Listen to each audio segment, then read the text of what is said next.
So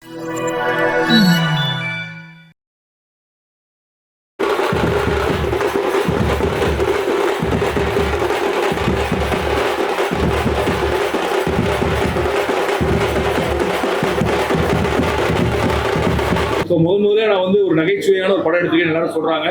நான் first டைமா theatre விட்டு ஆடியன்ஸ் சிரிச்சிட்டே வரதை என் படத்துக்கு தான் ஃபர்ஸ்ட் டைம் நான் பார்த்தேன். ஸோ அது ஒரு புது எக்ஸ்பீரியன்ஸாக இருந்துச்சு எனக்கு அப்படின்னு சொல்லலாம். இந்த படம் தொடங்குறப்ப ரொம்ப கடந்த 10 நாள் தான் தொடங்க ஆரம்பிச்சோம் அது விளம்பரத்துக்கு எதுவும். ஸோ நம்ம என்ன நினைச்சோமோ இந்த படம் எந்த வகையும் அவங்களுக்கு போய் சேர்ந்துருக்கு. எனக்கு தெரிஞ்சு இன்றைக்கு படம் பார்த்து செல்லக்கூடிய பார்வையாளர்கள் இந்த படத்தை நிறைய பேர் எடுத்துட்டு போவாங்கன்னு நினைக்கிறேன். சார் சொன்னாரு தியேட்டர்ஸ் இன்க்ரீஸ் ஆகிட்டு இருக்குன்னு, அதே ஒரு ஷோஸ் இன்க்ரீஸ் ஆகிட்டு இருக்குன்னு, அதே ஒரு பாசிட்டிவ் சைன். இந்த படத்துல வந்து காதலை தான் எதிர்பார்த்து மக்கள் அதிகமாக வருவாங்க. இது காமெடி சேனல் நல்லா இருக்குன்னு சொல்றாங்க. இது உங்களுக்கு எந்த அளவுக்கு ஃபீல் கொடுக்குது?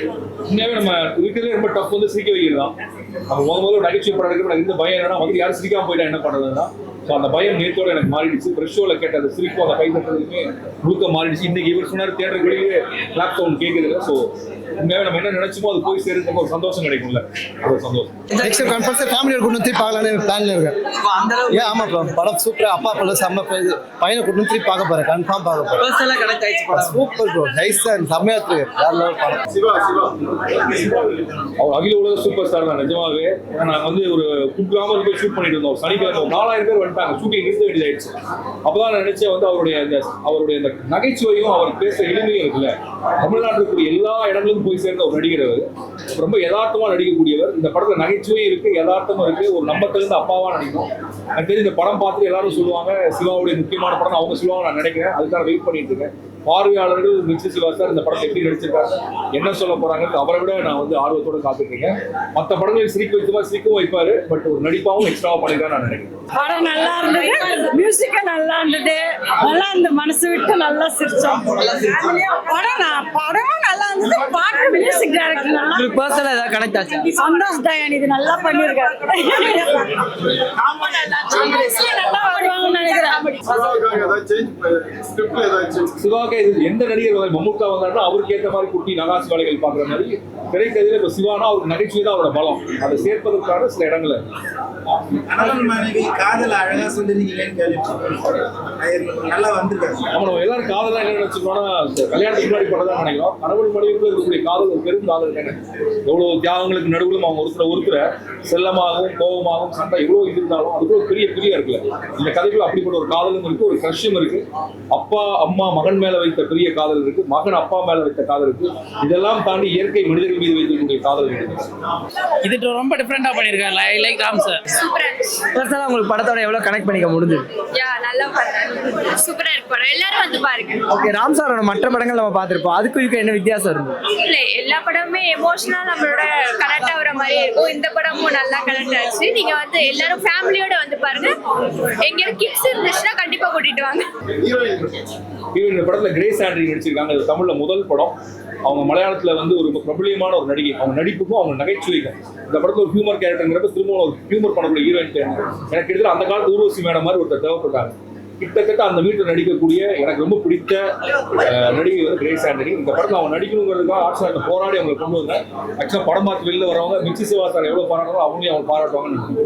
எல்லாருமே ஃபேமிலியா வந்து பார்க்கக்கூடிய ஒரு படம். ரொம்ப காமெடியா இருந்துச்சு ஸ்டார்டிங்ல இருந்து எண்ட் வரைக்கும். குழந்தைங்க ரொம்பவே என்ஜாய் பண்ணுவாங்க.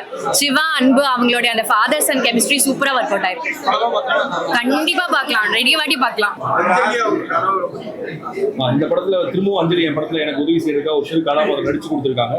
பட் கற்றது தமிழ் ஆனந்தியை எவ்வளோ நம்ம எல்லாரும் நினைவு இருக்கோ அதே மாதிரி பறந்து போகக்கூடிய வனிதாவுடைய கணவரும் எல்லாரும் மனதிலும் இடம் பிடிப்பாங்கன்னு செம்மையா இருக்கு. நல்லா இருக்கும் மியூசிக். குழந்தை பையன் நல்லா நடிச்சிருக்கான். Enjoyment movie. ராம் சார் இப்படி எடுத்தாருன்னு ஒரு ரொம்ப ஃபர்ஸ்ட் கிளாஸா இருக்கு. படம் நல்லா இருக்கும், இது நல்லா இருக்கு. குழந்தை பையன் நல்லா சூப்பர் ஹிட் படம். பாட்டும் நல்லா இருக்கு, மெலடி நல்லா போயிருக்கு. பேக்ரவுண்ட் மியூசிக் செம்மையா இருக்குப்பா. நல்லா இருக்கு படம் ஃபுல்லா. பரவாயில்ல, அப்பா அம்மா எப்படி குழந்தைகிட்ட இருக்கணும்ன்ற ஒரு இது கருத்து நல்லா பேர். நான் ரொம்ப சந்தோஷம். Thank you sir. Yuvan Shankar Raja sir தான் உங்களோட ஆஸ்தான மியூசிக் டைரக்டர்.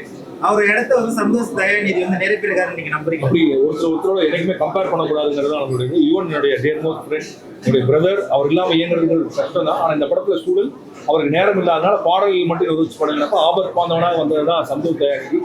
ஆபத் பாந்தவனாக வந்த அவர் இந்த படத்துக்கான ஒத்த இசையும் பாடல்கள் மூலியமா எல்லாத்தையும் சிரிக்க வைத்திருக்காரு. இவனுமே ரொம்ப நல்லா படிக்கிறார் சொன்னாரு. ஒரு அப்பானா ஸ்மோக் பண்ணக்கூடாது, அதே மாதிரி கிராம வில்லேஜில் எப்படி இருக்கணும், அப்படி இருக்கும்போது குழந்தைங்க எப்படி மகிழ்ச்சியாக இருப்பாங்க சொல்லியிருக்காங்க. அந்த லாக்டவுன் வந்து பிள்ளைங்களை வீட்டுக்குள்ள வைக்கக்கூடாது, அதுதான் படத்தோட கான்செப்ட். மற்ற ராம்சார் படங்களுக்கு இதுக்கு எப்படி இருந்தது உங்களுக்கு?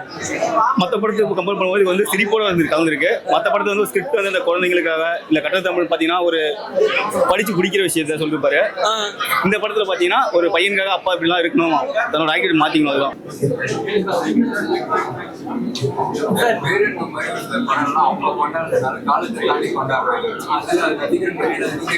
இல்ல பேருந்து அந்த காலத்திலேயே கொண்டாடினாங்க. பேருந்து வந்து இமீடியட்லி எனக்கு நான் எடுத்த படத்துல இப்போ வணிகரீதியான வெற்றி பேருந்து தான். அது பேருந்துலாம் அந்தந்த காலத்துல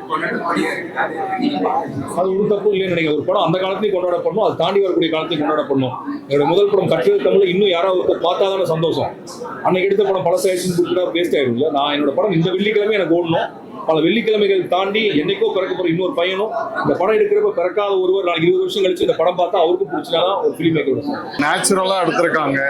இருக்கிற இப்போ பண்ற குட்டீஸோட இதுவை ஓப்பனா சொல்லி செமையா இருக்கு படம். உண்மையிலேயே நல்லா ஹிட் ஆகும், நல்லா ஒர்க் ஆகும், நல்லா கண்டிப்பாக ஒர்க் ஆகும். எல்லா குழந்தைங்களும் பார்க்க வேண்டிய படம். உங்களுக்கு பிடிச்சதா ஒர்க் ஆச்சா படம்? ரொம்ப நல்லா இருந்துச்சு. ஏன்னா அது குழந்தைங்களுக்கு பேஸ் பண்ணி வருதுல்ல, குழந்தைகிட்ட இருந்து கத்துக்கிற விஷயங்கள் நிறைய நல்லா இருக்கு. நல்லா என்டர்டெய்னிங்கா இருக்கு, ரொம்ப சூப்பரா இருக்கு. உங்களுக்காக ஓவர் எல்லா ஃபிலிம் வந்து இணையறாங்க. சோஷியல் மீடியால அவ்வளோ கொண்டாடப்படுறதை பார்க்க முடியுது. உங்களுக்கு அது எந்த மாதிரியான ஒரு ஃபீல்? ரொம்ப பொறுப்புணர்ச்சி அதிகமாகுது. பிரியத்தினுடைய வெளிப்பாடு தானே அது.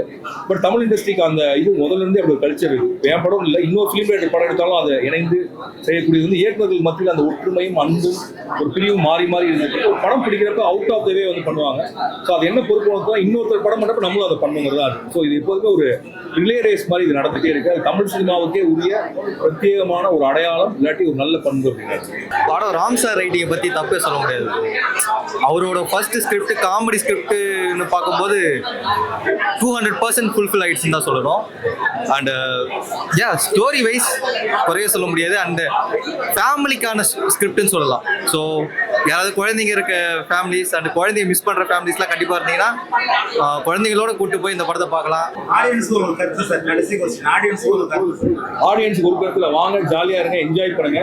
இந்த படம் திரும்ப திரும்ப சொல்றது ஒண்ணுதான். எவ்வளவோ கஷ்டம் இருக்கலாம், எவ்வளவோ பிரச்சனை இருக்கலாம், நஷ்டம் வந்தா டியூஷன் குத்திட்டு போயிட்டே இருங்க.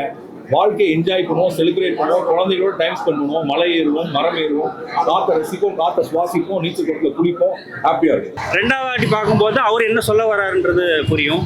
இது வந்து என்டர்லி டிஃப்ரெண்ட் ஜானரா, எக்ஸ்ட்ரீம்லி லைட்டு. ஒரு என்ன சொல்றது, ஒரு நல்ல வெயிலில் வந்துட்டு டக்குன்னு ஒரு ஏசி ரூம்குள்ளே வந்தால் எப்படி ஒரு சில்னஸ் இருக்குமோ அந்த மாதிரியான ஒரு நல்ல ஒரு ஃபீல் குட் மூவின்னு சொல்ல மாட்டேன். இது வந்து ஒரு குழந்தைங்க படம், பேரண்ட்ஸ் படம்ன்றது கிடையாது. It's a movie. எந்த விதமான ரிவ்யூஸோ இப்போ நெகட்டிவிட்டி இல்லாமல் எக்ஸ்ட்ராடினரியாக வந்து எல்லாரும் என்ன கொடுக்குறாங்கன்றதை ரிசீவ் பண்ணிட்டு என்ஜாய் பண்ண வேண்டிய ஒரு எக்ஸ்ட்ராடினரியான ஒரு மூவி. அது ஒரு ராம் கிட்ட இருந்து இந்த மாதிரி வந்திருக்கிறது ரொம்ப ரெஃப்ரெஷிங்காக இருக்குது.